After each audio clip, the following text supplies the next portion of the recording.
expressing their gratitude. How's everybody doing today? So, start off with a joke, because you guys know I like to do that. What do you call an underwater town made up of multi-ethnic scuba instructors? Diversity. Ah! All the other diversity jokes I found were not appropriate. Very not appropriate. But that one was funny, right? Diversity. So years ago, I went to a diversity conference, and when they asked me what I thought diversity meant, I said, well, to me, diversity means a lot of different things. Thank you. See, you weren't ready for that joke. But what does diversity mean? When you think of diversity, when that word comes up for you, let's continue with this all play right here. Shout out, when you think of diversity, what comes up in your mind? Inclusiveness, multiple, variety. Anything more specific?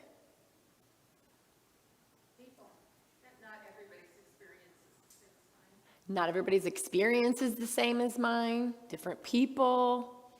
We are all one. We're all one. Different cultures. We're One family. Acceptance. Ooh. Yeah. Acceptance of all those differences. Anybody think of snowflakes?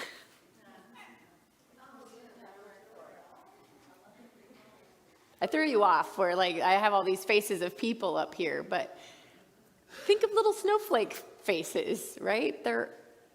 There's not ever been, maybe there has and they melted too fast and we couldn't see it, but we don't have any evidence of two snowflakes that have been the same, right? Now where's your mind going? What other things are you thinking of now when I say diversity? Kitties. All the different plants. So many different plants. Anything else? Different foods. Ooh, who loves food? I know that guy is raising his hand. Oh, I like how Sam raised his hand and then he was like, being slick. We do love food in our house. Thank goodness I got blessed with a stepson that loves food as much as I do. Last 2 weeks ago, I was on a cruise, and I want to share about this cruise because I was already planning. I knew I was going to be doing this talk on diversity, and here I am on the largest cruise ship in the world. Currently is the largest cruise ship in the world. And I should have probably included some pictures of it, but even looking back at the pictures, it doesn't even come close to being on this cruise ship. So I'm going to try to describe it for you. Has anybody been on a cruise before? Okay, so this is a pretty big boat that you were on, right? Has anybody been on the Icon of the Seas yet? You have. So you know what I'm talking about. This boat can fit 7,200 passengers, 2,700 crew. That's almost 10,000 people on this floating city. Diversity, if we want to talk about that. There were 6 water slides. There was a sports court. They had basketball playing at different times. They had pickleball, and I did play. They had volleyball going on. They have an ice skating rink on this ship. Now, I didn't know. You can't even keep up with all the activities that are going. You get on the ship, and they say you have to put your phone in airplane mode and then connect to our app And then you can see all the different things going on and you can put it on your schedule. And so I was just on one app for a week. It was awesome. I had no idea that Amazon shut down or something happened that week. No idea. we were doing just fine. And we landed back in Miami before Hurricane Melissa came. So that was great too. It was really great timing. But there was you could go ice skating. There was times when you could go ice skating, but we saw an ice skating show, which I don't know, when I was a kid, I used to go to the Ice Capades all the time, so I felt like I was back at the Ice Capades. There was a aquadome with this water show, and the technology here, like, I mean, it was like the stage would come up and they're dancing and they're kicking water around, and then and there's people like flying through the air, and then the next thing you know, there was people dropping out of the ceiling and diving these high dives, and the stage dropped and they dove into the same pool that they were just dancing on. I'm like, what is going on? There was those wave things where it's like a wave simulation and you can boogie board or wave. They had one of those on there. I don't even know how many pools and hot tubs they had. I never counted that. They had a putt-putt golf course on there, 9-hole putt-putt golf course. They had a zip line that went out over the edge of the boat, over the water while you're going. We did that. Plenty of food, as there always is. Plenty of food. The staff was incredible. They had a silent disco party. I don't know if you've ever done one of those. You put on headphones, and if nobody else is wearing headphones, they're like, what is that person dancing to and singing to really badly over there, right? And you can change the station. So they have 3 different stations. So they had 3 different DJs up playing. One was all Latin music, and one was like, hits from greatest hits of all times, where you maybe find the Electric Side or Dancing Queen, that kind of stuff. And then they had more kind of maybe like, techno, kind of new age stuff. And you could see by the color of people's headphones what they were listening to. And you might be like, what are they? They look like they're having a good time. Like they get a whole group over there. So you listen over here like, oh yeah, I want to go over here. And the diversity of the people on this boat, and I'm not talking about just the crew is very diverse. They're from all over the world, right? And you can see that on their name tags. But the people on the boat, not everybody spoke English. And it wasn't just Americans. There were people from all other countries that came over here and wanted to get on this boat. And everybody's dancing and having a good old time. I didn't see anybody fighting. Of course, nobody was working. That might have been part of it. But they did a really good job keeping us busy and keeping us in this little city. And you guys, the coolest thing I thought, all that is really cool.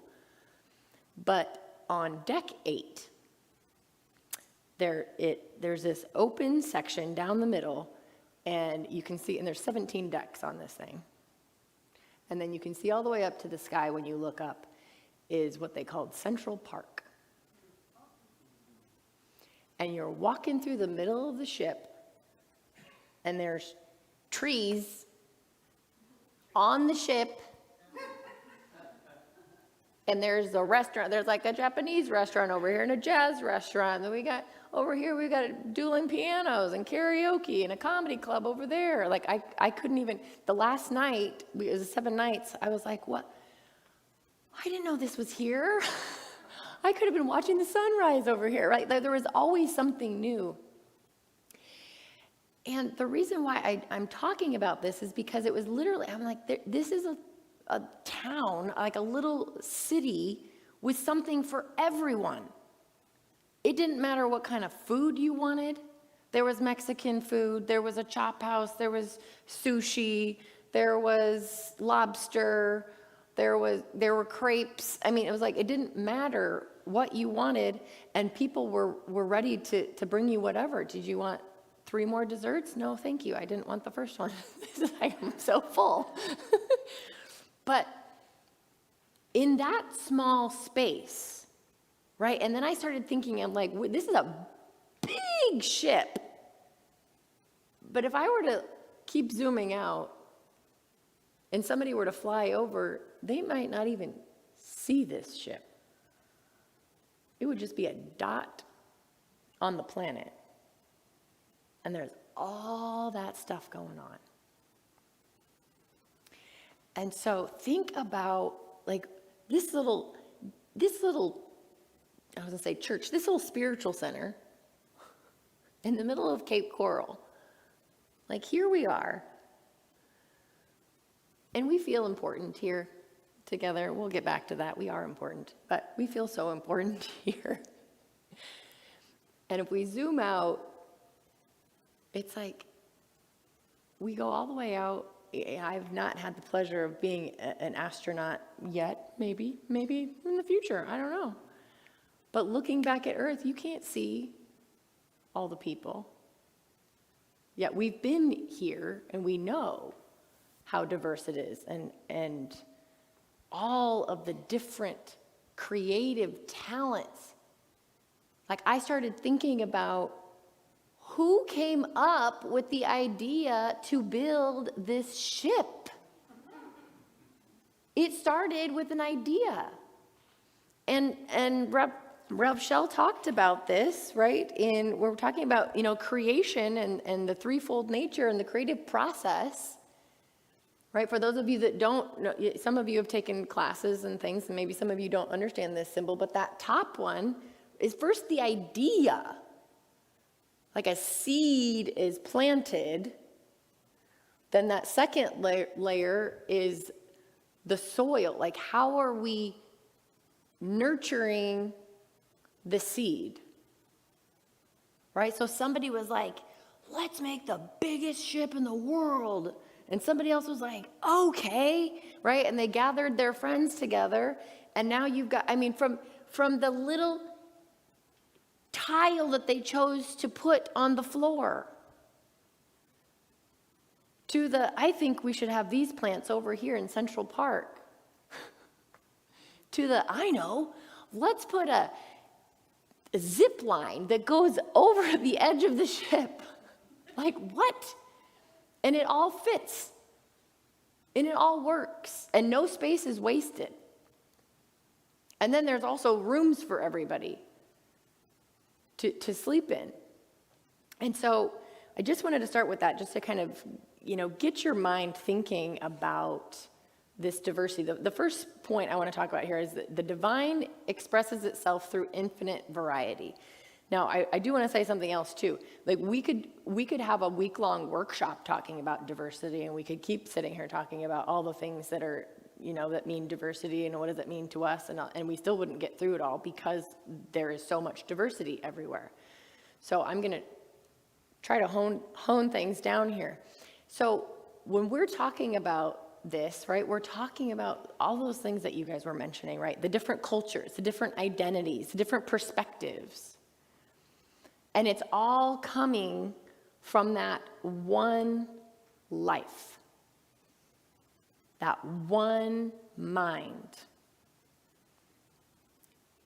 And we're all the same, right? We're all a part of that one mind, continuing to unfold.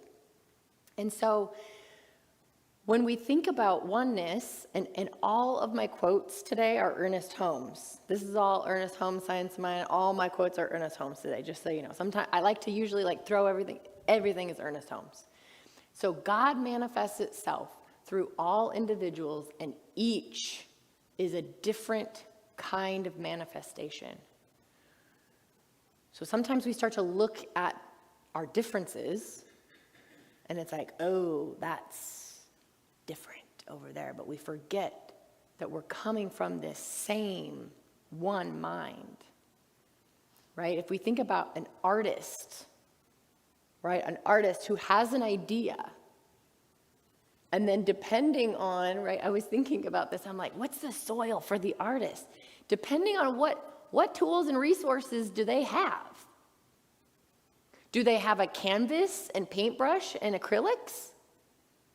Then we're going to get a certain outcome. We're going to get our plant, the thing that comes out at the end, right? The artwork is going to be a painting, right? Do they have, oh my gosh, I've been seeing some of these videos on, I think Instagram, I don't even know. This guy takes pieces of nature, like sticks and leaves and flowers and everything, and he makes these, like he'll make a bird or he'll make an owl face out of all of these little natural little parts. Is that the materials, the resources? Then we're going to get a different piece of artwork. But we could have the same artist making lots of different artwork, but it's coming from that same one mind. So we think about God, and I'm just going to use that word. You can fill in whatever word works best for you, the divine, universe, nature. Think of God as that divine artist that just keeps creating and creating, and its creations create.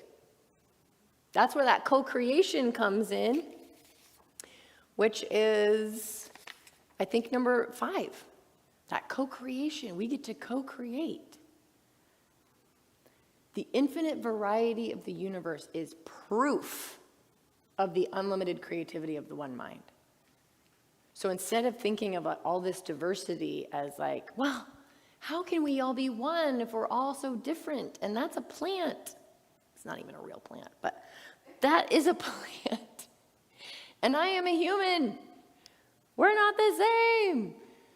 Right? We can say that, but how creative we are, how many different things we can see with our eyes, we can touch with our hands, we can smell with our nose, we can taste, the food, we can taste with our mouth. All of that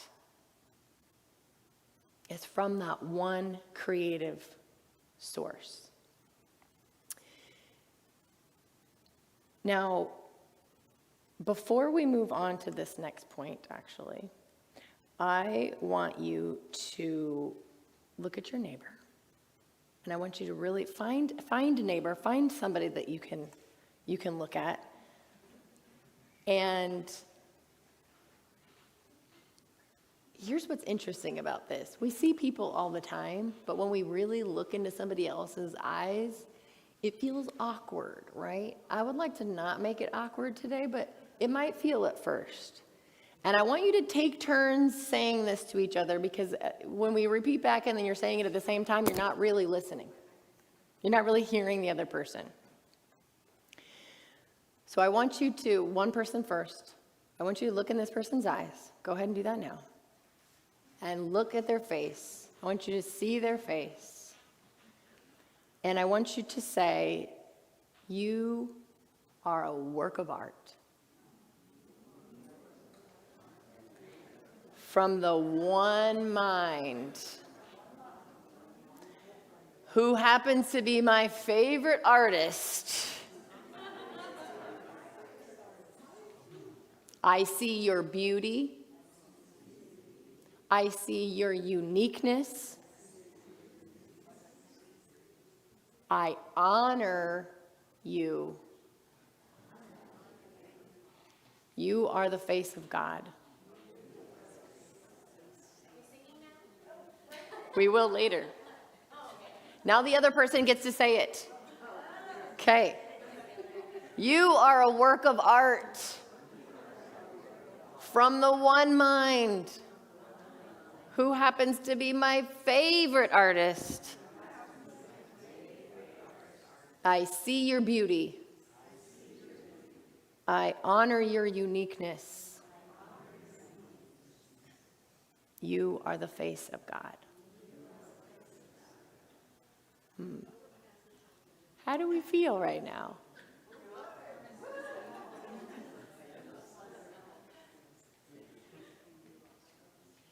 For some of you, and it's okay, for some of you, you're just saying it. You're like, okay, she's having us do this weird thing. We're going to talk to each other. And that's fine. And for some of you, maybe by the end of it, you were really starting to see something in the other person's face. Because how often do we not really observe each other, see each other, notice each other, and without judgment? And so moving on to this next one, oneness doesn't mean sameness. If everything was the same, like I think of just green everywhere, or just yellow everywhere, or just brown, right?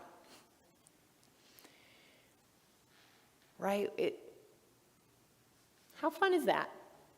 That's not fun, right? Yet we can fall into these traps of our little m mind that, oh, this is different than me. It needs to be the same so I can feel comfortable. But in a moment here, where I'm going to share some other things with you that's going to make you feel, understand why we're never going to be the same. So here, fun facts about our cells. This is really cool. Do you ever walk around and maybe, you guys are real spiritual people, so maybe you don't do this that much anymore, but maybe one time you did it like a long time ago, where you saw somebody and you kind of judged them and you're like, they must be an alien. Like, why are they doing that?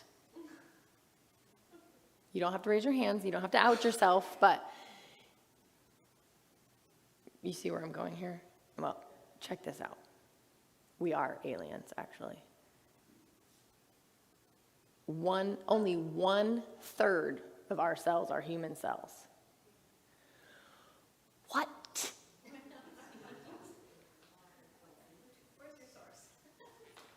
I will tell you my source, and then I sourced again because I didn't believe it. Reading a book called Metabolic Freedom.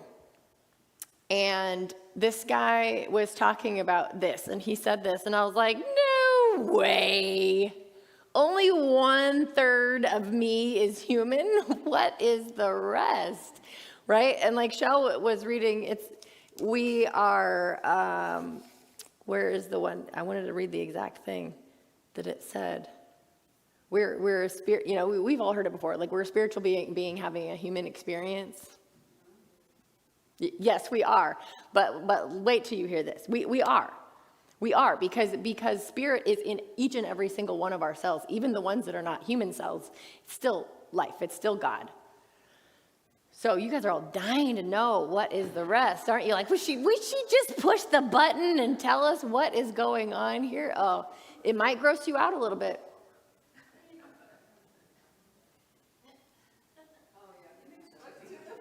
70% are bacterial and fungal cells that make up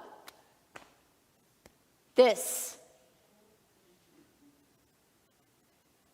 On our body, on our skin, in our body, most of it's in our gut.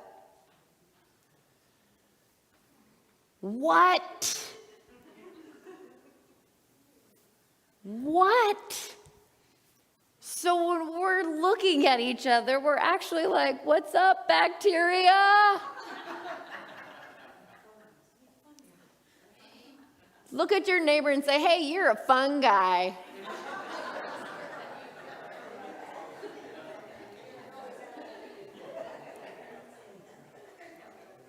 The other crazy part that I didn't fit on here was, like, we have our own genome, our cells, right? We have our own genes. Bacteria and fungus have their own genes. We're not even like a huge percentage of our own gene. Like, we will never be the same. We will never be the same because of this. We've got all these things, right? Moving around. But here's the other thing. Just like the cruise ship, that cruise ship was not going to function. It wasn't going to go anywhere. The food wasn't going to get served. The slides were not going to run. The shows were not going to happen. The performers were not going to perform unless everybody was doing their job and playing their role. So all these bacteria and funguses, everything, they all are doing their job. So we're like our own little cruise ship walking around, right? And again, if we went all the way in the teeny tiny cellular level, we would see this. We just don't get to see that because our eyes don't see that, right? We need a microscope. And we zoom out and we don't see any of that. Just like if we zoomed out away from the cruise ship, away from Earth, away from our galaxy. So is it bacteria that's having a human experience? Maybe. So here's something else interesting. Humans, I was like, okay, then I was like diving in. Then I was like, after I Googled and I was like, oh man, he's right. He was right. This is out there in the Google. And so then I was like, okay, well, what part of human cells in the whole, what part of human cells are there, the percentage of the whole amount of living cells on Earth? I'm just going to know that I didn't break anything. It's just that the batteries popped out.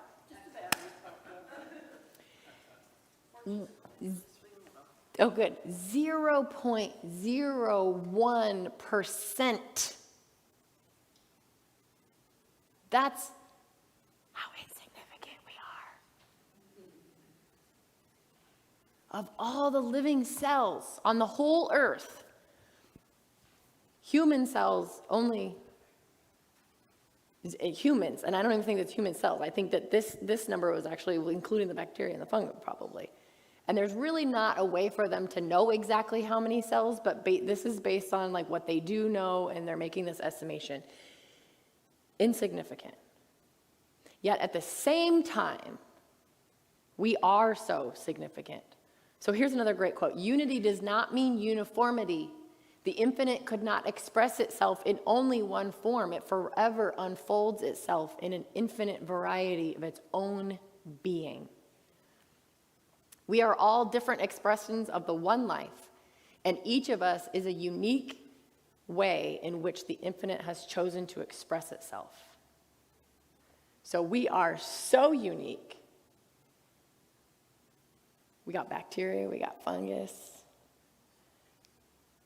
we got moles in different places than other people. Our skin is a different color. We grew up with different values.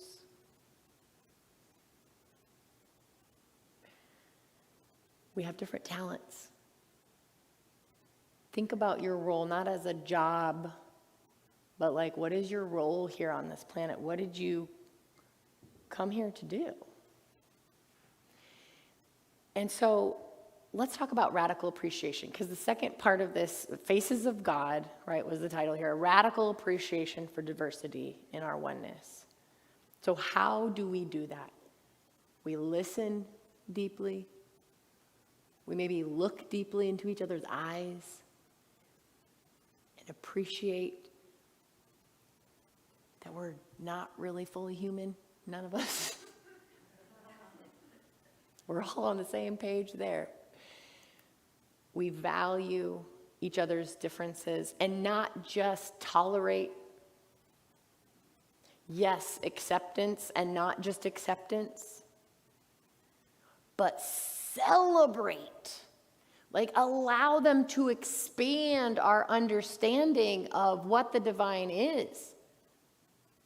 That it's not just me, that it's all of these different things. There are way more plants. I think you said plants. There are way more plants on the earth than there are people. When we're talking about, cells and all of that. So celebrating, getting curious. I don't know if that blind kid over there on his phone really wants to talk to anybody. You never know unless you ask.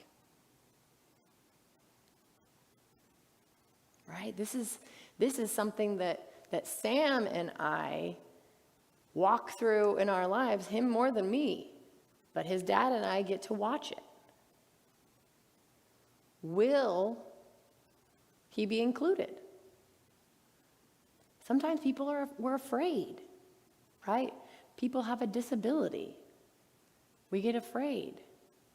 People are so much younger than us or so much older than us, and we're not really sure what to say or what to do.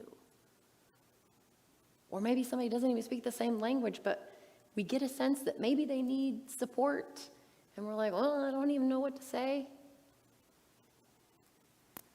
Sign language, water, food, door. Get curious. So, radical appreciation as a spiritual practice. We should give thanks for everything that exists, for the whole universe is alive, and all life is some form of expression of the same life.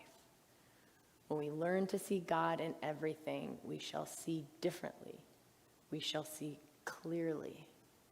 We shall see that the kingdom of heaven is at hand. We create that. And Ron's going to be talking more about that next week. I'm so excited. It's like a perfect little segue into what he's doing. And so, as we wrap up here, I want you to think about the following spiritual practice.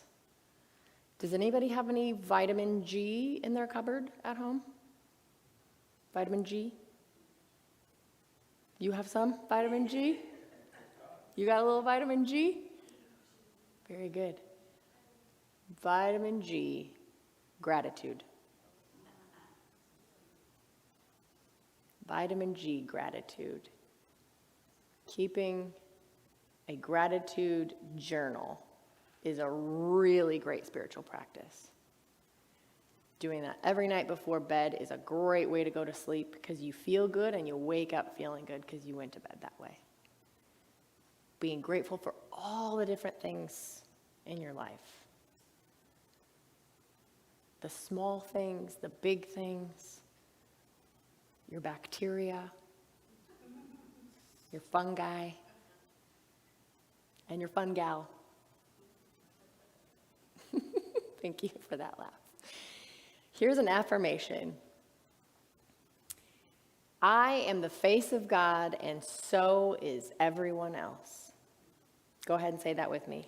I am the face of God, and so is everyone else.